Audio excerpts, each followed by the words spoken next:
안녕하세요. 조인 목사입니다. 요즘 참 날이 덥죠. 더운데 오늘은 우리 주님이 불 심판을 내리시는 그 장면을 읽어야 되니 이거 더 더워질지 모르겠는데요. 자, 누가복음 12장 오늘은 49절에 있는 말씀부터 한번 보도록 하겠습니다. 누가복음 12장 49절. 내가 불을 땅에 던지러 왔노니 이 불이 이미 붙었으면 내가 무엇을 원하리요? 나는 받을 세례가 있으니 그것이 이루어지기까지 나의 답답함이 어떠하겠느냐? 내가 세상에 화평을 주려고 온 줄로 아느냐? 내가 너희에게 이르노니 아니라 도리어 분쟁하게 하려 함이로다. 이후부터 한 집에 5사람이 있어 분쟁하되 셋이 둘과 둘이 셋과 하리니 아버지가 아들과 아들이 아버지와 어머니가 딸과 딸이 어머니와 시어머니가 며느리와 며느리가 시어머니와 분쟁하리라 하시니라. 주님의 말씀에는 좀 잘 어울리지 않는 것 같은 말씀인데 어떤 분이 이런 말씀을 하더라고요. 제가 재밌어서 기억합니다. 이 부처의 자비와 예수의 사랑이 어떻게 다른 줄 아느냐? 그것은 절이나 교회 가보면 안다 이거예요. 절에 가보면 부처님 상은 후덕하잖아요. 후덕합니다. 배도 나오고 후덕합니다. 그래서 이게 자비야. 자비의 얼굴이야. 이게 자비는 뭐냐면 다 받아주는 거예요. 다 용서하고 그래 뭘 하든 내가 다 이해하마 하는 거예요. 그래 이렇게 후덕하다는 겁니다. 근데 예수님의 사랑은 십자가잖아요. 고통스럽단 말이에요. 왜 고통스럽냐? 사랑이라고 하는 것은 본디 배신당하는 것이다. 배신당하기 때문에 고통스러운 거다. 자신이 고통당하고 자신이 배반당하고 하지만 그것을 품는 것이 사랑이다. 그래서 예수의 얼굴은 고통스럽다. 예수님의 기독교의 십자가는 고통이다. 이렇게 말들을 합니다. 오늘 주님의 말씀이 그렇게 나와요. 뭐라고 나옵니까? 나는 받을 세례가 있으니 그것이 이루어지기까지 나의 답답함이 어떠하겠느냐. 이 받을 세례는 당연히 십자가 죽음을 말하는 거죠. 그러니까 예수님이 나에게 십자가의 죽음이 기다리고 있다고 하는 것을 알고 있으니 내가 지금 나에게 얼마나 이런 게 고통스럽겠느냐 이렇게 토로하십니다. 물론 앞에는 내가 불을 던지러 왔다. 이단들이 불을 참 좋아하죠. 불심판, 성경에 나왔다, 이러면서 하지만은 여기서 불이라고 하는 것은 구약 성경이 말하는 것처럼 하나님께서 이렇게 모든 걸 새롭게 하신다고 하는 상징적인 의미입니다. 그러니까 불을 던지러 왔다는 것은 하나님의 새로우심, 하나님의 새로운 가르침, 하나님의 정화, 불로 이렇게 태우듯이 깨끗하게 한다는 거죠. 불로 태워버리면 깨끗해지는 거잖아요. 그렇게 해서 깨끗함을 입고 나오라 이제 이런 뜻인 거죠. 진짜로 무슨 하늘에서 불벼락이 떨어지거나 이런 게 아닙니다. 여러분 제발 성경의 어떤 그 메타포를 문자적으로 읽으셔서 그냥 마치 무슨 불이 떨어지고 뭐가 어떻고 이렇게는 제발 여기지 마시길 바랍니다. 제가 이 누가복음이 끝나면 요한계시록을 이렇게 해드리려고 생각 중이거든요. 그래서 저에게도 마음이 좀 급합니다. 빨리 말씀을 드리고 싶은 생각에 그러나 누가복음은 다 맞춰야죠. 이 복음서를 이렇게 읽다 보면 우리 주님의 말씀이 나오는데 특별히 오해하기 쉬운 부분이 바로 이런 부분이에요. 나는 불을 던지러 왔다? 무슨 이야기입니까? 내가 화평을 주러 온 줄 아느냐? 아니 우리 주님은 화평이시잖아요. 평화의 왕이시잖아요. 우리 주님은 평강의 주러 오셨지. 우리 주님은 우리에게 평화를 주러 오셨지. 검을 주시고 분쟁을 주려고 오신 분은 아니잖아요. 근데 오늘 이 말씀은 어떻게 된 말씀입니까? 더군다나 더 기가 막힌 것은 그 밑에 보면 이후로부터 한 집에 5사람이서 분쟁하는데 아버지, 아들, 아들, 어머니, 또 아들이 아버지, 어머니, 딸, 딸, 어머니 뭘 이야기합니까? 가정, 또 아버지, 아들, 딸, 어머니 가장 가깝고 친밀한 관계를 이야기하는 거예요. 결국은 하나님의 나라라고 하는 것은 저나 여러분이 안전하다고 생각하는 거, 저나 여러분이 이것은 아마 변화가 없을 거야 라고 생각하는 모든 관계에 다 변화를 가져오는 거라는 뜻입니다. 네가 네 부모 형제를 미워하지 않고서는 미워하지 않고 나를 따라올 수 없다. 주님이 이런 말씀을 하시잖아요. 미세오란 말인데 그 아주 구토끼가 나도록 혐오한다는 말이거든요. 그러니까 진짜로 그러면 아버지 어머니를 그렇게 하라는 말씀입니까? 아니죠. 다 저나 여러분이 우리가 왜 어떤 모습으로 이 땅에 왔고 내가 선택한 건 아니지만 다 주께서 허락하신 삶의 자리, 삶의 가정 또 다 이렇게 태어나고 또 이렇게 살아온 것 아닙니까? 우리는 이걸 다 주의 섭리 가운데 있다고 생각하는데 근데 어찌 주께서 아버지하고 불화해라, 어머니하고 불화해라, 딸, 어머니 사일 이간질하고 그런 게 있겠습니까? 이건 만약에 이 말씀을 또 이대로 갖고 와서 요즘 신천지단들이 그러잖아요. 부모가 뭐라고 하면 집 나와버려라. 남편이 뭐라고 하면 집 나와라. 가정 다 깨라. 막 이러잖아요. 아주 태연하게 말합니다. 하나님 나라가 더 크다. 그걸 소유해야지. 아마 그러면서 이런 구절들을 갖다 댈 겁니다. 봐라 말이야. 종말의 때, 지금이 종말의 때인데 이게 우리가 종말의 때에는 이런 가족 관계들도 이게 우습게 뛰어넘을 줄 알아야 된다. 왜? 하나님의 나라가 크기 때문에. 그렇지 않습니다, 여러분. 우리 주님의 가르침은 가정, 부모 다 무시하고 뭐 다 깨트리고 나와서 하나님의 나라를 바라보라. 천만에. 하나님께서 어떤 분인데? 하나님이 권능이 없으셔서 저희들의 힘이 필요해서 가정에서 뭐 아버지와 딸, 아들과 아버지, 뭐 어머니와 딸 불화하면서 나와서까지 하나님의 나라를 이루러 가십니까? 그렇지 않습니다. 여러분 제발 오해하지 마십시오. 오늘 이 말씀의 뜻은 주님의 가르침이라는 것이 그렇다는 겁니다. 저나 여러분이 너무나 일상적으로 생각하고 또 일상적으로 생각하는 가운데 변하지 않을 거라고 생각하는 관계들이 있잖아요. 아버지, 아들, 어머니, 딸 맞습니다. 이 관계가 어떻게 변하겠습니까? 그것처럼 우리는 이 세상을 바라볼 때에도 세상은 변하지 않을 거야. 이러한 세상은 영원할 거야 생각합니다. 하지만 주님이 종말의 때가 와서 이 모든 것들이 다 사라지는 때가 온다고 말씀하시잖아요. 우리는 말씀을 들을 때는 네 하고 그냥 고개를 끄덕이지만은 돌아서서는 아니면 저나 여러분이나 마음속 깊은 곳에서 진짜 주님의 종말의 세상이 이루어질까?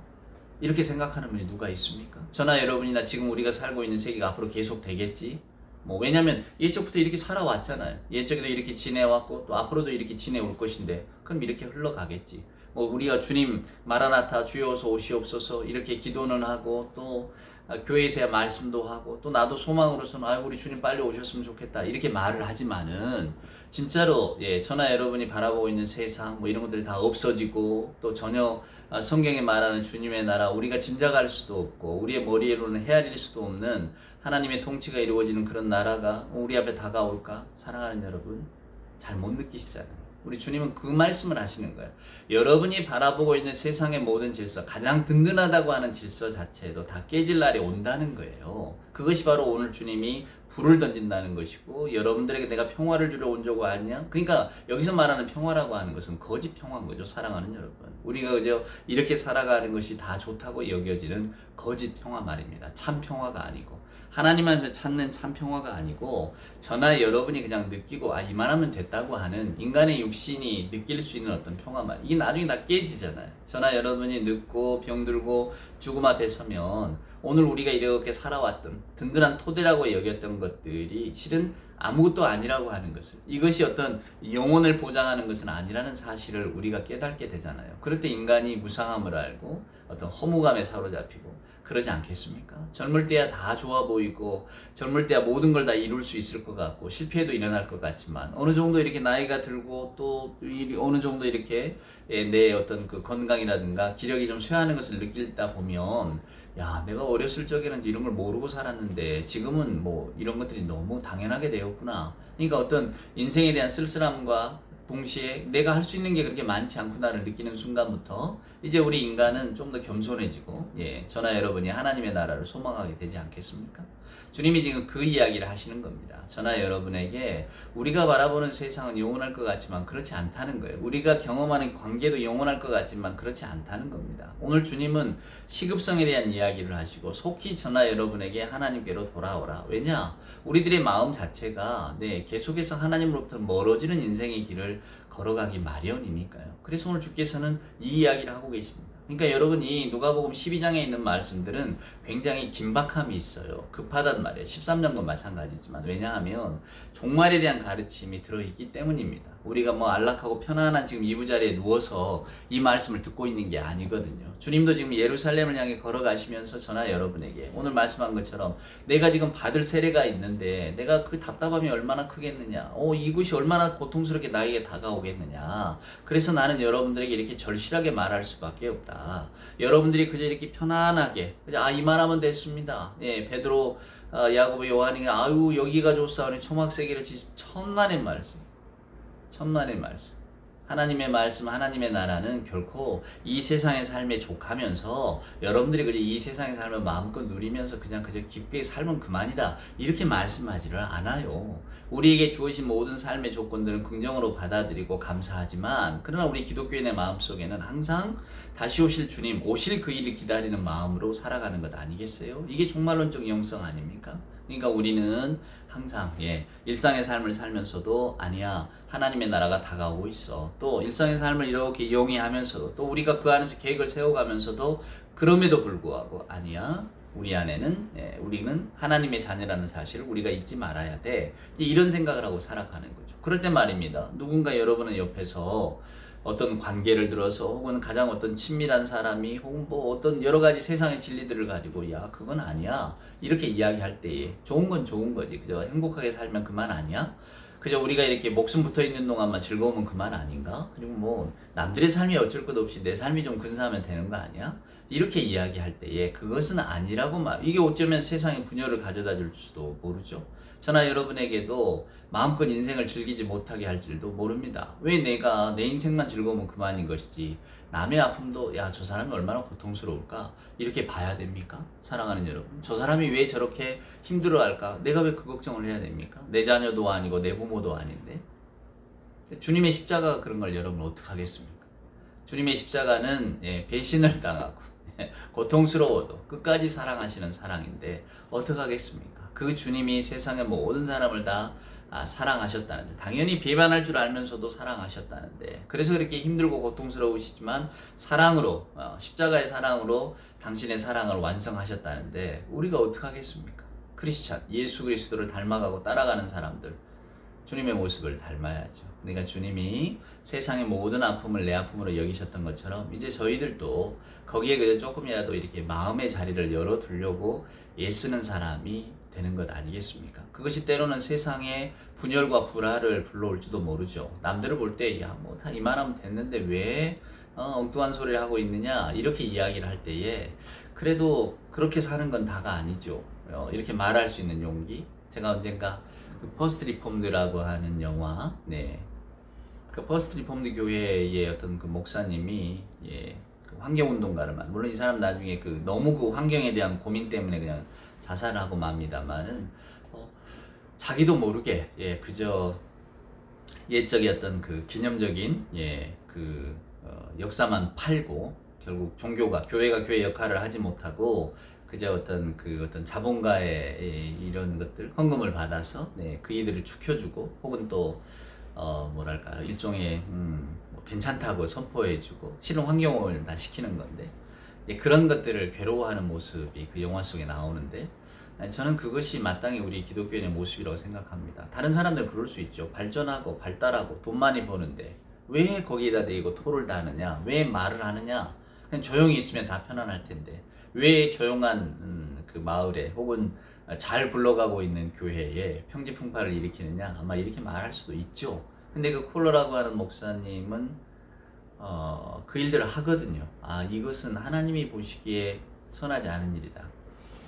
그런 거죠. 결국은 분열을 일으키는 것 같지만 결국은 더 큰 평화와 화평을 위해서 무언가를 말하는, 이게 주님의 메시지는 바로 이겁니다. 이게 저나 여러분도 우리가 무슨 용기가 있고 저나 여러분이 무슨 뭐 큰 세상을 바꿀 만한 혁명적인 어떤 소망을 가지고 이렇게 살아간다고 이 말씀을 듣고 나서 세상을 바꿀 거야, 아마 우리는 대부분 이러지 못할 겁니다. 그저 작게 주어지는 내 행복, 우리가 흔히 소시민, 소소한 기쁨이라고 하잖아요. 요즘 말로는 소확행이라고 합니다만, 그런 작은 기쁨들을 누려가면서 내게 준 이 작은 삶을 좀 잘 살아가기를 소망하는 우리들의 마음속에는 이런 말씀이 좀 부담스러울 수 있죠. 그러나 여러분, 이 말씀의 본 뜻은 우리가 바라보고 우리가 좋다 하는 세상, 그래서 이만하면 됐다고 하는 이것이 우리 눈에 보이는 전부가 아니다는 거죠. 하나님의 나라, 하나님의 세계가 분명히 있다는 것이고, 때로는 그 세계의 가르침이 우리가 든든하고 깨기 싫은 토대를 흔들 수 있다는 겁니다. 우리 어떤 가치관이나 아니면 우리 삶의 조건들을. 그럼에도 불구하고 그것이 주님의 명령이고 주께서 기뻐하시는 일이라면 우리는 마땅히 그 길을 위해서 나서야 할 그런 사명이 있다는 것을 오늘 이 말씀이 가르쳐주고 있는 것이죠. 그러니까 여러분, 이 말씀을 가지고 내가 기독교 신앙을 갖는데 뭐 부모가 나를 핍박해서 나는 그저 이 부모하고도 의절하고 기독교 신앙을 지키려다, 그런 것을 이렇게 뭐랄까요 강화시키는 구절로 읽혀지는 부분이 절대 아닙니다. 여러분과 저도 이게 마저 아버지와 아들, 어머니와 딸, 뭐 신앙이라고 신앙을 위해서는 뭐 이런 것들을 다 무시해버려도 되지, 이게 아니고요. 신앙이라고 하는 것이 우리가 생각하는 영원히 변치 않을 것 같은 그런 관계들, 우리가 바라보는 세계는 영원할 것 같잖아요. 근데 그렇지 않다는 것을, 우리가 그냥 편안하다 할 때 그냥 영적으로 죽어가듯이 그렇지 않다는 것을 오늘 그 긴박성을 가지고 주님이 일깨워 주시는 말씀이라는 것을 여러분 항상 기억하시고요. 이 모두가 다, 우리 주변에 있는 사람들이 뭐 이렇게 살면 그만이지, 이렇게 살면 됐지 뭐, 이게 평화로운 거지 라고 이야기할 때에도 누군가가 그러한 질서, 사회의 질서나 어떤 세계적인 흐름 때문에 아파하고 고통받고 이렇다면 우리 예수 믿는 분들로서 과연 어떤 마음으로 내가 이 사람과 혹은 이 사건을 바라봐야 될 건가? 이 환경, 우리를 둘러싸고 있는 이 주변 여건을 봐야 될 건가?